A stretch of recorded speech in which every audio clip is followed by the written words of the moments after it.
तो अगर मैं तुमसे बोलूं कि बोर्ड एग्जाम में अच्छे नंबर लाने के लिए सबसे ज्यादा इंपॉर्टेंट चीज क्या है, तो कोई बोलेगा 12 से 14 घंटे की स्टडी या पूरी कंसंट्रेशन के साथ मस्त स्टडी।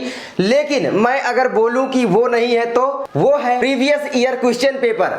मैक्सिमम स्टूडेंट यही गलती करते हैं। बहुत सारे स्टूडेंट आप देखोगे वो बोलेंगे भैया मैं तो पढ़ाई किया 12 से 14 घंटे, लेकिन मेरे जो नंबर आए वो केवल और केवल 75 से 80% आए। और एक ऐसा बच्चा जो कि केवल पढ़ाई किया 6 से 8 घंटे और वो फोड़ा 99%। उसका यही कारण है कि वो previous year question paper solve करके जरूर जाता है और ये सीक्रेट आपको कोई नहीं बताता। तो आज मैं आपका सॉल्व करने वाला हूं previous year question paper. Science का है, विज्ञान 2022 का 824 BL कोड का है। तो ये वाला पूरा क्वेश्चन पेपर सॉल्व करते हैं और देखते हैं कि इसमें से आप कितना क्वेश्चन सॉल्व कर पाते हो। तो ईमानदारी से क्वेश्चन को कमेंट करना कि आखिर आपको कितने क्वेश्चन आ रहे थे। तो मैं आपके प्रीवियस ईयर क्वेश्चन पेपर इसी तरीके से सॉल्व करवाता रहूंगा और आपकी स्टडी बेहतर होती जाएगी। तो दोस्तों ये रहा हमारे पास क्वेश्चन पेपर, इसको चलिए सॉल्व करते हैं। 824 BL 2022 का है, ठीक है। पहला क्वेश्चन कहता है खंड का में, भाई ये फिजिक्स होता है, का है अवतल दर्पण के फोकस पर रखी वस्तु का प्रतिबिंब बनता है। इसके लिए हम अवतल दर्पण बना लेते हैं। उसके लिए हमें चाहिए लंगड़ा, एक पेपर और बस बन जाएगा हमारा अवतल दर्पण। तो इसे हम बनाते हैं, एक सीधा ऐसे मान लो बना लेते हैं। ये हमारा रहा अवतल दर्पण, ठीक है। और यहीं से एक लाइन खींच देते हैं। आप जानते हो कि जो गोले का केंद्र होता है वही वक्रता केंद्र कहलाता है। तो ये हमारा C हो गया और यहाँ पर इसका मान लो बीचों बीच फोकस हो जाएगा। अब फोकस पर रखी वस्तु कोई है, ठीक है। तो इस तरीके से फोकस पर कोई वस्तु रखी जाती है तो इसका प्रतिबिंब कहाँ बनेगा आप ज्ञात कर सकते हो आसानी से। इस तरीके से प्रकाश की किरणें इसमें टकराओ और इसमें टकराने के बाद प्रकाश की किरण फोकस से होकर गुजरती है, तो फोकस से होकर हम गुजार देंगे आराम से, ठीक है। अब प्रतिबिंब कहाँ पर बनेगा ये आपको बताना पड़ेगा। तो बिल्कुल सिंपल है भाई, यहाँ से एक किरण गुजार दो, ऐसे इधर से गुजरेगी तो ये इधर जाएगी, ठीक है। मतलब ये किरण अगर यहाँ कहीं पर कट होता तो हम कहते कि भाई यहाँ पर प्रतिबिंब बन रहा है, लेकिन C से दूरी पर बन रहा है, मतलब ये अनंत पर कहीं पर बन रहा है। अगर आप ये किरण को C से भी गुजारोगे तो भी समांतर रेखा ही प्राप्त होगी, ये आप ध्यान रखना। ये देखो समांतर रेखा ही प्राप्त हो रही है ना, इसके समांतर ही है। इसका मतलब प्रतिबिंब जो बनेगा वो कहाँ पर बनेगा, अनंत पर। अनंत कहीं पर देखो दिया है, वक्रता केंद्र पर, दर्पण के पीछे, अनंत पर। तो हमारा तीसरा विकल्प सही हो जाता है, ठीक है। उसके बाद आगे बढ़ते हैं। निम्न में दिए गए माध्यमों में प्रकाश की चाल न्यूनतम होती है, प्रकाश की चाल सबसे कम किस में होगी ये पूछा गया। हीरे में, जल में, कांच में, किरोसिन में। तो मैं आपको बता दूं सबसे कम जल से कम कांच में होती है, किरोसिन में, लेकिन हीरे में सबसे कम होती है, ठीक है, कांच से भी कम। हीरे में हीरा क्यों चमकता है, क्योंकि जितनी भी प्रकाश की किरणें जाती हैं वो हीरे में अंदर ही रह जाती हैं, वो बाहर निकल ही नहीं पाती, ठीक है। तो इसीलिए हीरा चमकदार दिखाई देता है। तो ये भी एक लॉजिक होता है, तो हीरे में होगा, ठीक है। उसके बाद 5 ओम प्रतिरोध तार को 5 बराबर टुकड़ों में काटने पर प्रतिरोध प्रत्येक टुकड़े का प्रतिरोध कितना होगा ये पूछा गया। तो भाई मान लो 5 ओम का एक मान लो ये हमारा तार है, ठीक है, मतलब इतना लंबा तार है। अब ये टोटल जो इसका प्रतिरोध यहाँ से यहाँ तक था वो 5 ओम था। अब इसको अगर हम 5 टुकड़ों में तोड़ देंगे, 1 2 3 4, ठीक है, 5 टुकड़ों में तोड़ दिए, तो इसका 1 ओम, इसका 1 ओम, इसका 1 ओम, इसका 1 ओम, इसका 1 ओम। तो इसका जो प्रतिरोध होगा वो कितना होगा, टोटल तार का 1 ओम। तो यहाँ पर हो जाएगा 1 ओम, ठीक है। ये विकल्प आपका सही हो जाता है। उसके बाद आगे बढ़े भाई, 5 टुकड़ों में तोड़ दिए बस, तो बढ़ जाएगा ना पूरा प्रतिरोध। आगे बढ़े, वैद्युत शक्ति का मात्रक होता है। तो वैद्युत शक्ति का जो मात्रक होता है वो क्या होता है, वाट होता है, ठीक है। याद रख लेना भाई, वैद्युत शक्ति यानी P का मात्रक वाट होता है। आगे बढ़े पावर का, ठीक है। आगे हमारा आता है अब वाहनों में उत्तल दर्पण का उपयोग क्यों किया जाता है। तो मैं छोटे छोटे क्वेश्चन आपको बताए भी दे रहा हूँ। देखो उत्तल दर्पण जो होता है वो कुछ इस तरीके से बनाया जाता है, यहाँ पर बताए दे रहा हूँ। ये उत्तल दर्पण होता है, ठीक है, इस तरीके की पॉलिश होती है। तो इसका जो दृष्टि क्षेत्र होता है आप देखोगे अधिक है, क्योंकि यहाँ से यहाँ तक अगर आप कोई लाइन नापोगे यहाँ से यहाँ तक, तो इसका दृष्टि क्षेत्र अधिक होगा। मतलब सबसे पहले तो ये ज़्यादा देख सकता है, यानी दृष्टि क्षेत्र अधिक है, दृष्टि क्षेत्र, ठीक है। तो दृष्टि क्षेत्र इसका हाई है। और एक तो ये प्रतिबिंब क्या बनाता है, सीधा बनाता है, भाई सीधा ही चाहिए। अगर प्रतिबिंब मान लो हम पीछे खड़े हैं और हम उल्टा दिखेंगे ट्रक ड्राइवर को या वाहनों को जो भी चला रहा है, तो भाई वो एक्सीडेंट कर सकता है या पीछे लड़ा सकता है, कुछ भी हो सकता है। लेकिन पीछे अगर वो देखेगा तो सीधा दिखाई देता है। तो यही कारण है कि भाई इसको हम उपयोग करते हैं वाहनों में। आगे, एक अवतल लेंस की फोकस दूरी 30 सेंटीमीटर है। वस्तु को लेंस से कितनी दूरी पर रखें जिससे वस्तु का प्रतिबिंब लेंस से 20 सेंटीमीटर दूरी पर बने। तो चलो इसको सॉल्व करके हम आपको बताते हैं। तो ये रहा हमारे पास पेपर। अब इसमें जो जो दिया है वो हम लिख लेंगे और आराम से सॉल्व कर लेंगे, ठीक है। अवतल लेंस है, सबसे पहले ध्यान रखना अवतल लेंस है, ठीक है। अवतल लेंस की फोकस दूरी 30 सेंटीमीटर। सबसे पहले लेंस क्या है, लेंस का प्रकार, ठीक है। लेंस जो है वो है अवतल, ताकि हमें दिमाग में रहे, ठीक है, उसी के अनुसार हम चिन्ह रखें, अवतल लेंस। अब अवतल लेंस की फोकस दूरी 30 सेंटीमीटर है, ध्यान रखना। एफ बराबर दिया गया है 30 सेंटीमीटर, ठीक है। अब वस्तु को लेंस से कितनी दूरी पर रखें, यानी वस्तु को लेंस से कितनी दूरी पर रखें, यू हमसे पूछ रहा है कि जिससे वस्तु का प्रतिबिंब लेंस से 20 सेंटीमीटर दूरी पर बने, यानी भी जो बने वो 20 सेंटीमीटर दूरी पर बने। अब ध्यान रखना अवतल लेंस किस तरीके से बनता है, इसका चिन्ह हम आराम से लगा लेंगे। ये हमारा अवतल लेंस कुछ इस तरीके से बनता है, ठीक है, इस तरीके से। ये हमारा अवतल लेंस रहा। अब अवतल लेंस में आप देखोगे जो फोकस होता है, भाई प्रकाश की किरण इस तरीके जाती है और इधर निकल जाती है, इस तरीके जाती है और बाहर की तरफ इस तरीके छिटक जाती है, ठीक है। कोई भी किरण जाएगी ऐसे ही जाएगी। फोकस यहाँ पर होता है तो यहीं से होकर सारी किरणें जाती हैं, ठीक है। तो जो फोकस होता है, अवतल लेंस की फोकस ली जाती है वो बाएं साइड एक्स अक्ष और वाई अक्ष आपने पढ़ा होगा इस तरीके से। भाई एक्स अक्ष इधर पॉजिटिव होता है, इधर माइनस होता है, इधर पॉजिटिव होता है, इधर माइनस होता है, तो ठीक है। तो बाएं साइड अगर फोकस बन रहा है इसका मतलब ये निगेटिव लिया जाएगा, तो एफ का मान हम निगेटिव ले लेंगे। यू का मान पता नहीं है, भी का मान क्या होगा, यानी भी का मान, भाई जो भी बन रहा है वो भी इधर ही बन रहा है, तो भी का मान भी इसमें निगेटिव ले लेते हैं।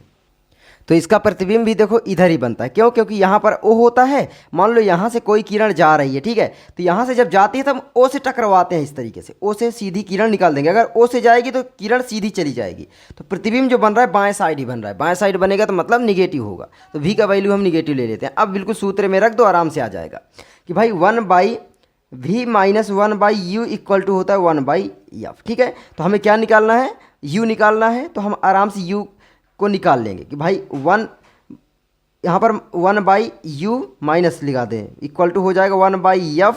ये v इधर जाएगा 1/v, तो ये इसका पक्षांतर होने पर चिन्ह बदल जाएगा, तो ये माइनस 1/v हो जाएगा।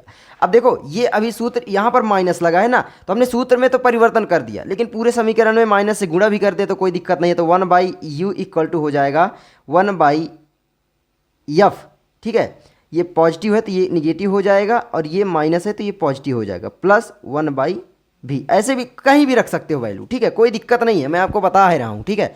अब उसके बाद वैल्यू रख दो, मान लो इसी में हम वैल्यू रख रहे हैं, चलो। तो 1/v दिया है कितना, -20, ठीक है। माइनस 1/u हमें निकालना है, इक्वल टू 1/ कितना दिया गया है, एफ कितना दिया, -30, ठीक है, तो ये 30। अब इसकी वैल्यू आप निकाल लो, तो -1/u इक्वल टू हो जाएगा 1/-30, है ना। और ये इधर जाएगा तो माइनस का बनेगा -1/-20। अब इसका आप एलसीएम लो, कितना आएगा, तो इसका एलसीएम जो लोगे तो यहाँ पर एलसीएम जो आएगा 30 और 20 का एलसीएम 30 दूनी 60 आएगा। देखो मैं यहीं पर कर रहा हूँ, ठीक है। अब 60 एलसीएम आ गया तो क्या होगा कि 30 दूनी 60, यानी 2 आएगा, ये माइनस का आएगा, है ना, और ये माइनस है माइनस, यानी ये प्लस हो जाएगा, और 2 3 6 यानी 20 3 60, 3 आएगा, ये 3 आ गया, ठीक है, आराम से। अब यहाँ पर इनको लिख लो, मैं यहाँ पर लिखे ले रहा हूँ, तो -1/u इक्वल टू आपका आ जाता है कितना, ये -2 और +3, मतलब 1 बचेगा क्योंकि माइनस प्लस घट जाएगा, तो 1 बटे, और चिन्ह पॉजिटिव ही आएगा क्योंकि बड़े वाले में पॉजिटिव चिन्ह है, बटे में 60 हो जाएगा। तो अब यहाँ पर आएगा आपका कितना, 1/u minus 1/u, sorry cross multiply आप कर दो, इसका इसमें इसका इसमें, तो u बराबर जो आएगा वो 60 आएगा, -u, तो u बराबर जो आएगा -60 आएगा, यही आपकी वैल्यू निकल के आती है। तो u बराबर 60, तो ये आपका सॉल्व हो गया। चलो आगे बढ़ें, आगे बढ़ते हैं, थोड़ा लेट लग सकता है लेकिन मैं हर चीज़ आपको इसीलिए समझा रहा हूँ। आगे बढ़ते हैं स्टूडेंट, तो आगे हमारा आता है एक अवतल दर्पण से वस्तु का प्रतिबिंब वास्तविक तथा बड़ा बनाने के लिए वस्तु की स्थिति किरण आरेख में बताइए। प्रतिबिंब वास्तविक तथा बड़ा बनना चाहिए, अवतल दर्पण ही है भाई, अवतल दर्पण में प्रतिबिंब वास्तविक बनता ही है, उल्टा बनता ही है। और छोटा बनता है। लेकिन बड़ा बनाने के लिए क्या करना पड़ेगा, तो बड़ा बनाने के लिए बिल्कुल सिंपल है, पी और एफ के बीच में कहीं वस्तु रख दो, आराम से एफ पर रख दो, आराम से बन जाएगी।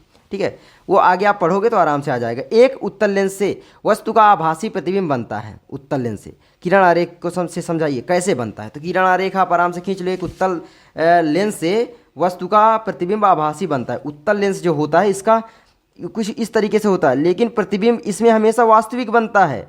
और लेकिन इसमें एक कंडीशन होती है कि भाई आभासी बन रहा है, तो प्रतिबिंब जितना पास जाएगा, अगर पास मतलब 2f और ध्रुव के बीच में कहीं पर रखेंगे तो प्रतिबिंब क्या बनेगा, इसमें आभासी बनेगा। और फिर आभासी बनेगा तो सीधा बनेगा। आगे बढ़ें, ये वाला आप सॉल्व कर लेना, थोड़ा बड़ा क्वेश्चन है। ठीक है, मैं आगे बहुविकल्पी मेरा मकसद था सॉल्व करवाने का, लेकिन मैं हर चीज़ बता रहा हूँ। श्रेणी क्रम में 3 प्रतिरोधों को जोड़ा जाता है। इसमें इसका सूत्र आप जानते हो, R बराबर हो जाएगा R1 plus R2 plus R3। मैं डायरेक्ट बता दिया। ठीक है, ये है आपका फार्मूला। आगे बढ़ें, आगे इनको सॉल्व कर लेना। चलो अब हम इसमें आते हैं केमिस्ट्री में। प्रोपेनल है, प्रोपेनल क्या है, C2H5O या C3H6O, C4H8O या C3H5O। क्या है प्रोपेनल? सबसे पहले प्रोपेनॉल या प्रोपेन का सूत्र आप निकालिए। प्रोपेन का सूत्र क्या होता है, प्रोपेन। ठीक है, प्रोपेन का होता है भाई मेथ एथ प्रोप, 3 कार्बन है, नहीं C3 और H8, एन वाला है तो H8 हो जाएगा, 3 दूनी 6 और 2 8। ठीक है, अब इसमें क्या होता है, अल लगा है ना, अल वाला, तो अल में जो होता है ऑक्सीजन की संयोजकता कितनी होती है, 2, तो इसमें 2 हाइड्रोजन घटा दो तो C3H6O। कहाँ पर है ये, C3H6O। ठीक है, ये वाला आपका सही हो जाता है। आगे बढ़े, धातु है, इसमें धातु कौन सी है, तो ये है लिथियम। क्यों, मैंने पिछली वीडियो में बताया था, बेटा मांगे काला शर्ट बापरा जी। ठीक है, हमेशा से बताते चला आ रहा हूँ। और हेलीना के रबड़ी से फ्रूट निकला, हेलीना के रबड़ी से फ्रूट निकला। अब यहाँ पर ये फर्स्ट ग्रुप के तत्व याद करने की ट्रिक भी आपको मैंने बता दी। ठीक है, ये फर्स्ट ग्रुप के सारे तत्व हैं, तो इनको आप याद कर लो। तो ये लिथियम देखो धातु है, ये सारे धातु हैं। सेकंड ग्रुप वाले तत्व भी धातु हैं, बेटा मांग काला शर्ट बापरा जी। ठीक है, आगे बढ़े, यार पसीना बहुत आ रहा है, देखो इसमें ये गिर गया। आगे बढ़े, ठंडे तनुज अम्ल से हाइड्रोजन गैस बनाता है। हाइड्रोजन गैस कौन बनाएगा, जिंक बनाएगा। अब इसका कारण क्या है, सक्रियता श्रेणी। मैं बताता हूँ कैसे।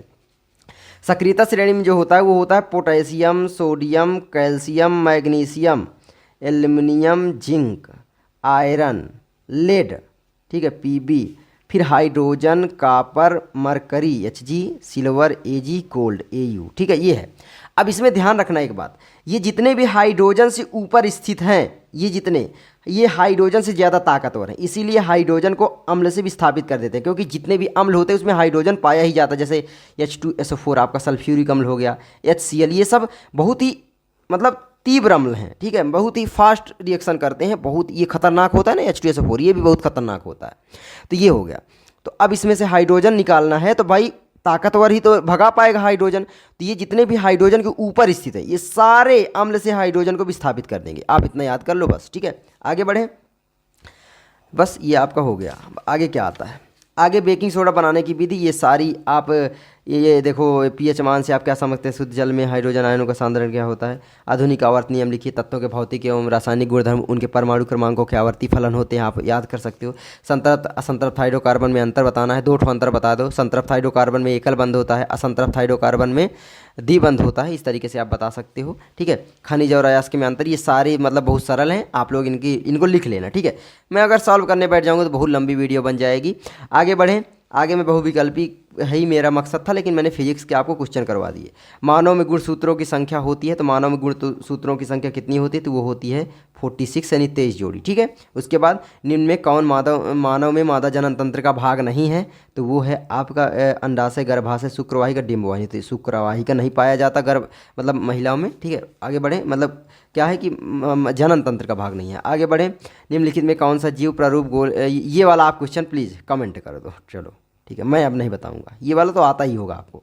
ठीक है, पादपों में जाइलम का कार्य क्या होता है, जल का संवहन, जा है तो जा। ठीक है, फ्लोएम का कार्य क्या होता है, भोजन का संवहन। चलो आगे, हो गया आपका खत्म, टाटा बाय बाय, गया भाई खत्म। ये देखो, समझाता और समरूप अंगों का उदाहरण देकर समझो। ये सारे क्वेश्चन ट्रेंडिंग है भाई, ये 2017 सॉरी 19 20 ये सारे पूछे जाते हैं। अगर इसी से आप तैयार कर लेते हो तो गारंटी के साथ ये 2019 का पूरा पेपर ही दे दिया गया। अगर मैं आपको दिखाऊं तो ये देखो, मेरे पास है ना 2019 का पेपर, इसमें देखो, ये देखो पूरा क्वेश्चन वही छाप दिया भाई। सजातीय श्रेणी, हाइड्रोकार्बन में वर्गीकरण, प्रतिस्थापन, अभिक्रिया, इसमें देखो प्रतिस्थापन अभिक्रिया सहसंयोजन IUPAC नाम पद्धति बताना है।